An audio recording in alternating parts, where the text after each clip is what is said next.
Hello my friends! Today we're going to color this wonderful illustration by Davlina Art.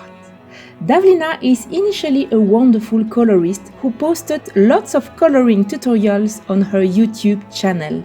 I'll give you the link in the info box. Recently, she started drawing her own illustrations and you can find these illustrations on her Etsy shop. I show you some of her illustrations in the pumpkin theme. They are all prettier than the others. I had a hard time choosing which one I was going to color because I loved them all. Don't hesitate to take a tour in her Etsy shop to see all these wonderful illustrations and on her YouTube channel for coloring pages filled with joy and colors. Thank you very much, Davlina, for offering to color one of your beautiful drawings. I can't wait to start. Let's go! So for the printing of this page, I used Pollen paper by Clairefontaine, 210 grams, because I want to be able to use watercolor for the background, and therefore I need a thick paper which is not a watercolor paper, because I could not fit a watercolor paper into my printer. I printed the page already lightened.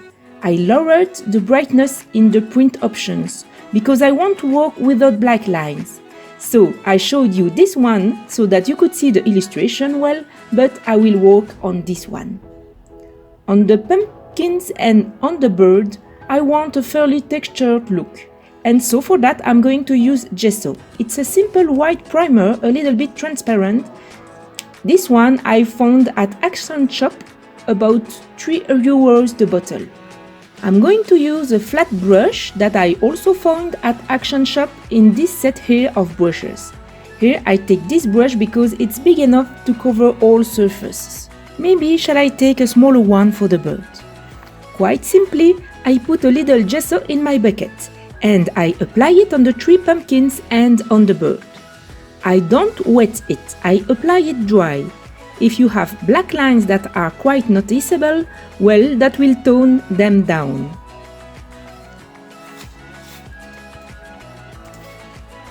I just try not to protrude on the background. I pass several times with the brush to avoid having small lines. Now it's a little inevitable to have lines with gesso, and therefore, as a precaution, I apply the gesso in the direction of the lines that I'm going to create on my pumpkin. The gesso has an effect on the application of your pencils. The effect is not at all the same as on paper. We like it or we don't like. Usually I don't use gesso, but for this page I made some tests, and in fact for the pumpkin and the bird, precisely the gesso gives a texture to my colors which is very interesting, and so that's why I decided to use gesso here.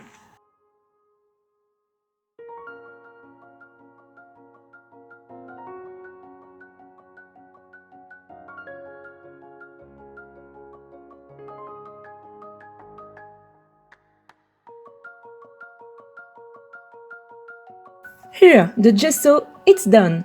You hardly see the drawing on the screen anymore, it's normal, but don't worry, on my sheet I can still see it very well. We will now wait a little for the gesso to dry out, and then we can start coloring. You can prepare your polychromos pencils. That's it, my gesso is very dry. I start with the dark cadmium orange from Polychromos. I draw very gently the shadows as well as the grooves which are on the pumpkin.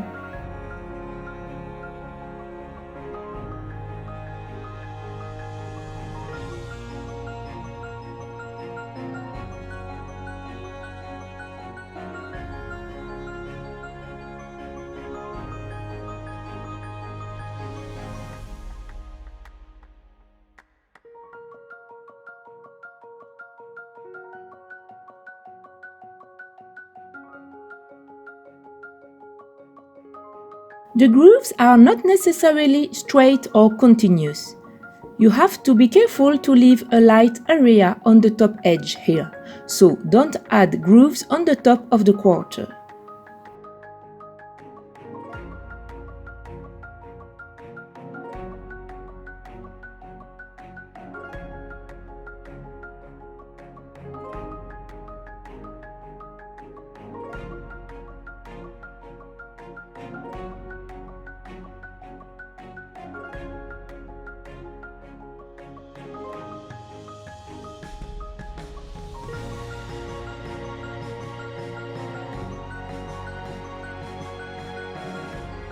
Then I take the sanguine to accentuate certain areas inside the shadow. So I don't go over all the shadow again, but here and there I make small areas a little darker. The gesso makes little pencil crumbs when you color on it, so don't worry about it, it's not a problem at all. The only thing is that you shouldn't remove them with your hand, because otherwise you risk making a line with these crumbs. So I always use a makeup brush. You can also use a paintbrush to remove them.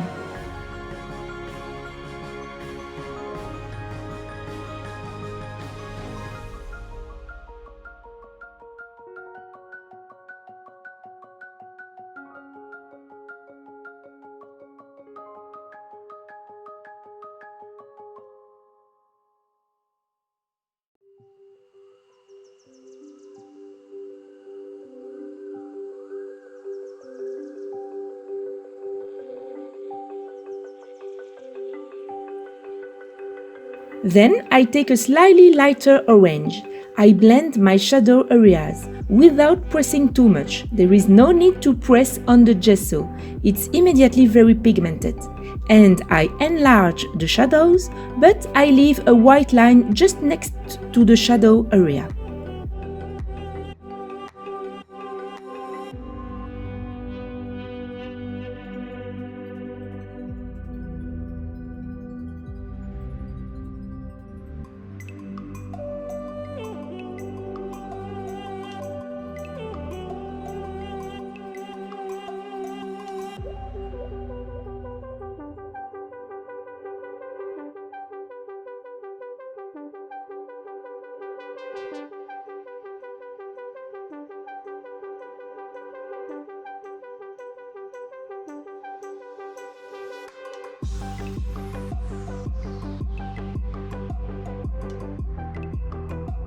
Now I blend everything I've already done with dark cadmium yellow, while still leaving a white area.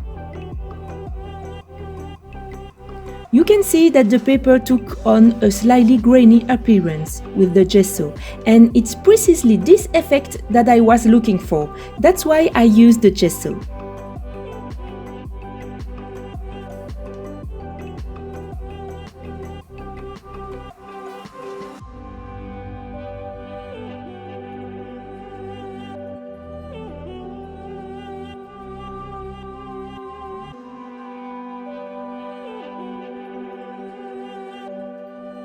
In some places I press harder, in some places I press less hard, so I will have several shades also in dark cadmium yellow.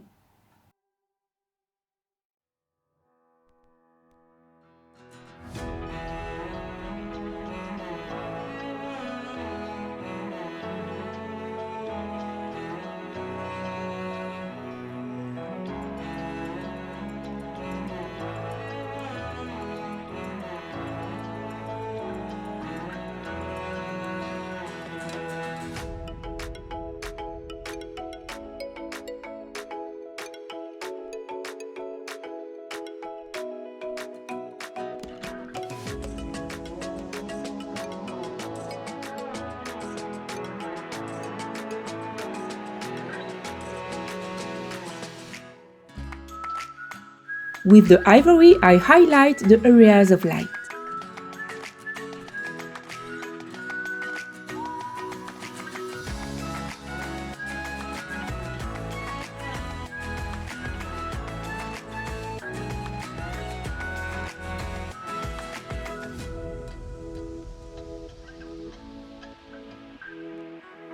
And now I'm correcting the contrast with my orange glaze without pressing too much, so that the shadow areas are simply shadow areas and not craters.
Now we come to blend all this with cream.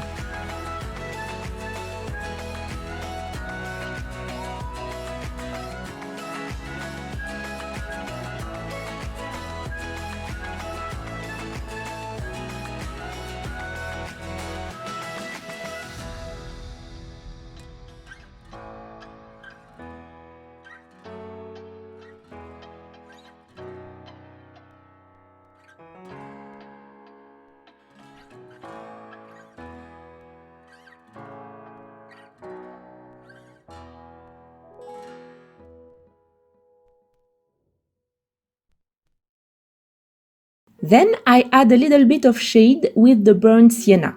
So here we apply it in the groove, but not all the way down. And I blend it towards the orange.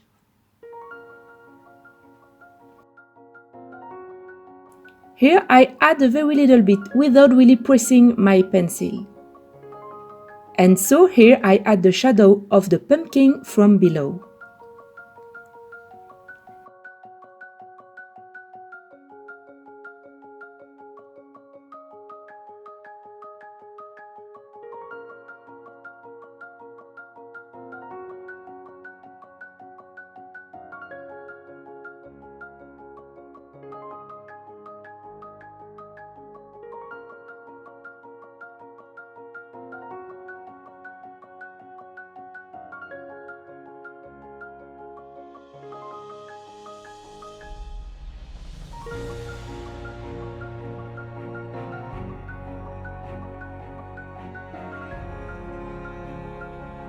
And then I blend this shadow with the rest of the pumpkin.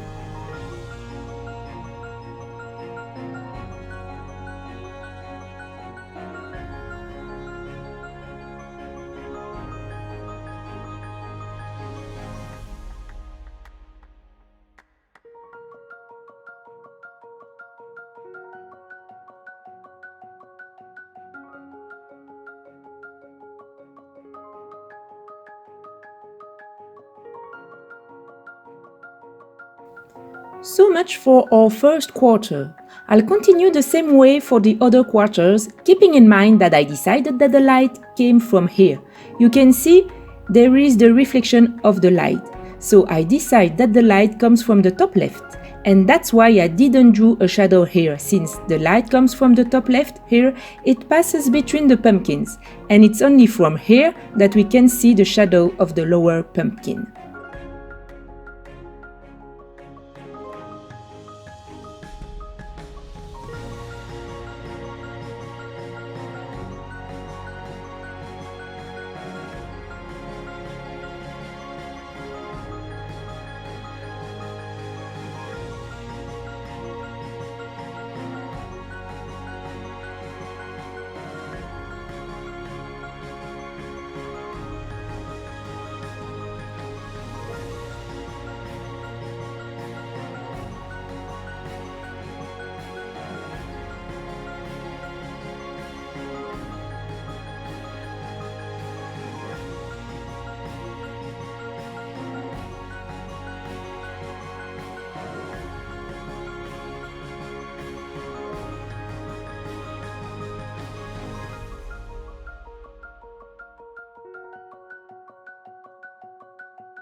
So much for the pumpkin. You see, it's not very complicated. You just have to alternate lighter and darker colors to give an impression of texture.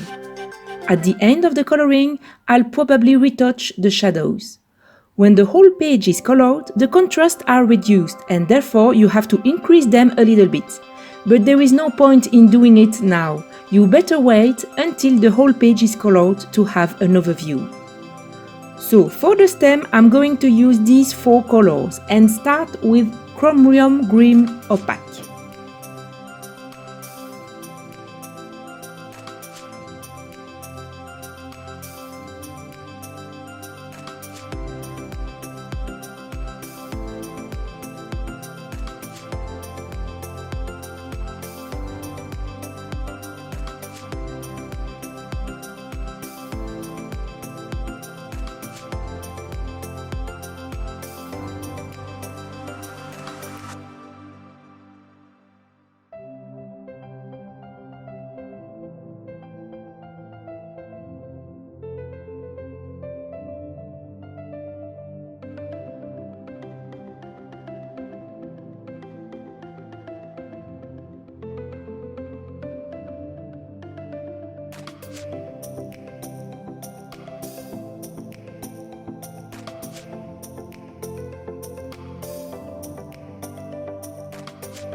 I build colors layer by layer, and once I've applied the first 3 colors, I'll gradually darken the stem by adding different layers and in particular the sepia.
Hello, my Penny.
Penny, you take all the light, my little kitty. Ma petite chatte.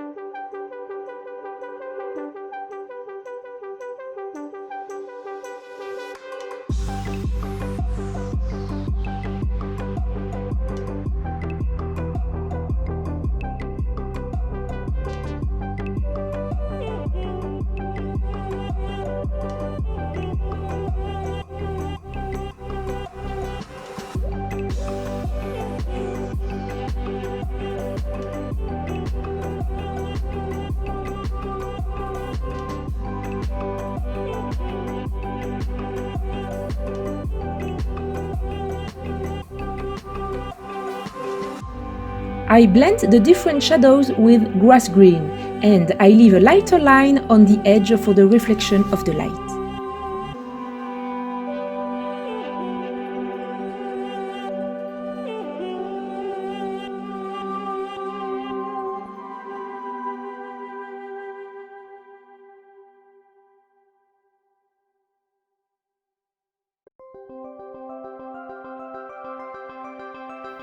I don't forget to make a little shadow here on the edge for the texture.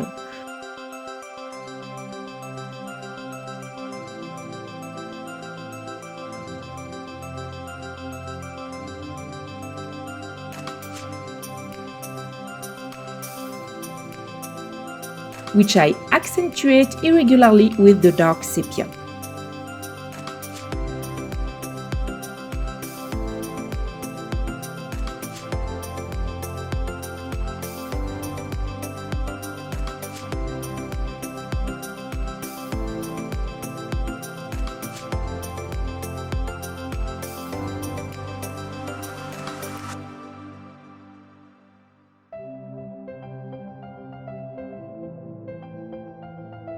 Penny!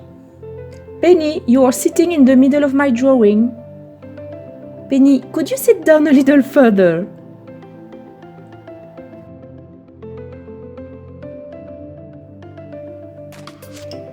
Penny absolutely wants to lie down on the drawing, plus she walks on it with her dirty paws.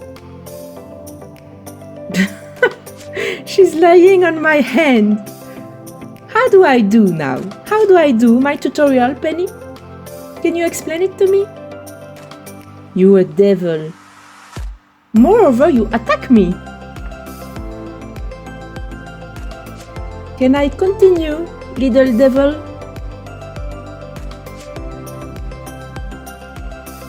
Penny, we're not gonna make it. Look, I can't even see my drawing.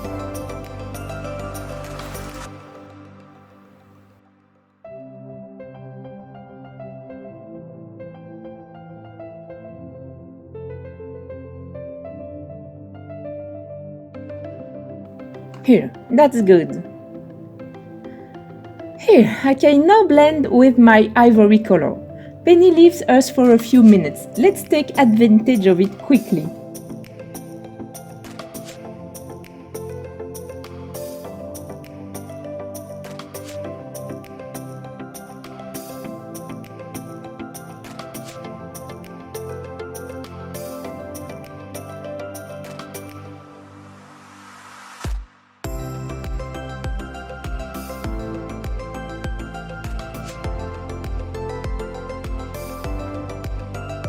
I make small touch-ups depending on what I see. Where I find it not dark enough, I add a little color. You really do as you feel to make your illustration look what you're looking for.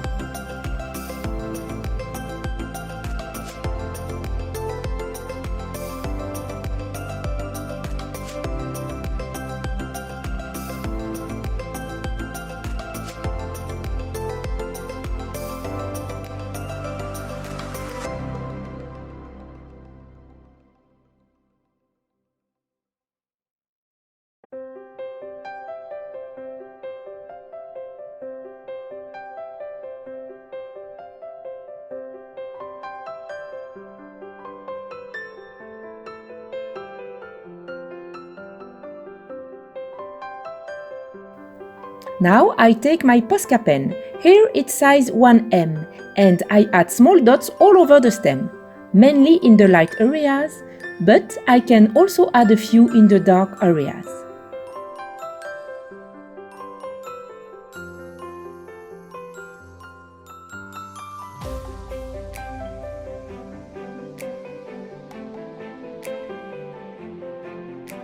Here I'm drawing a small circle in the shape of the cut stem.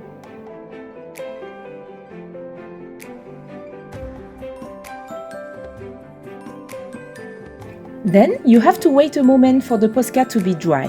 So wait 5 or 6 minutes to be sure that it's very dry.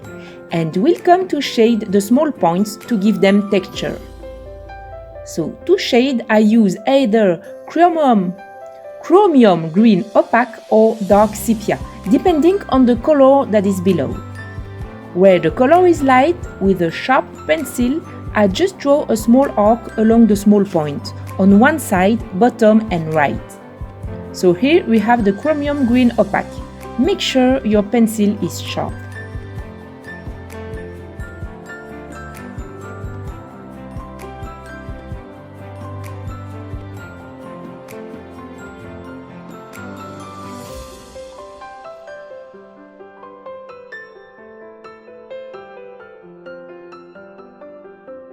It's meticulous work, but you'll see when we finish the stem, that's what will give all its realistic effect.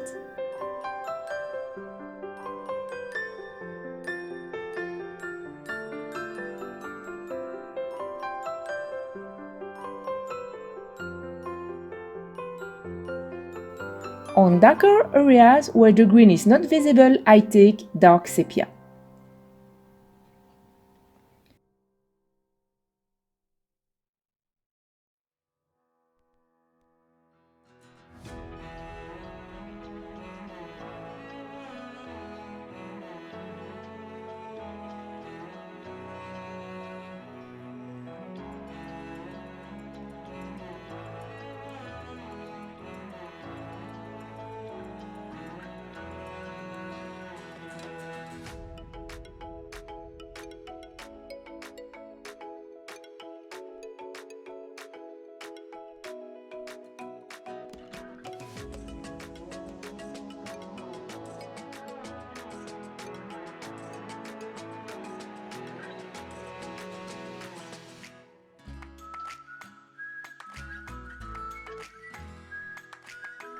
Here we are, I'm really happy with the effect. Then, so that it doesn't appear too artificial, with the ivory I delicately blend over the white dots. Without squashing, it will remove their white appearance. Don't go over all of them in the same way. In that way, there are some lighter and some darker ones. And do it very slowly, otherwise you remove them and you'll have to start all over. And you can do the same with the grass green on some of them. very gently again or they will disappear.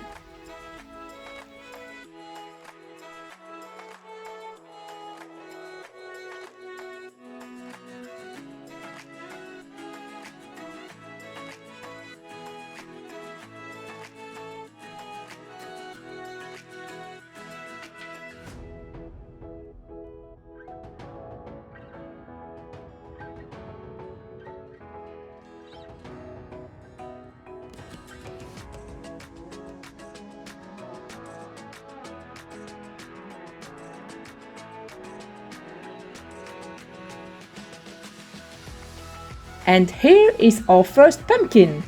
In the next video, I'll make the 2 small pumpkins with other colors. So you'll have 2 different pumpkins tutorials that will allow you to choose in which color you color your pumpkins. I hope you enjoyed this tutorial and that it will help you in your Halloween coloring pages. I'll continue with you the color along of this page. After the pumpkins, we'll do the little teeth. I'll make a tutorial for you how to color a blue teeth. Thank you very much for coloring with me day after day. I see you very soon in another video. Happy colorings!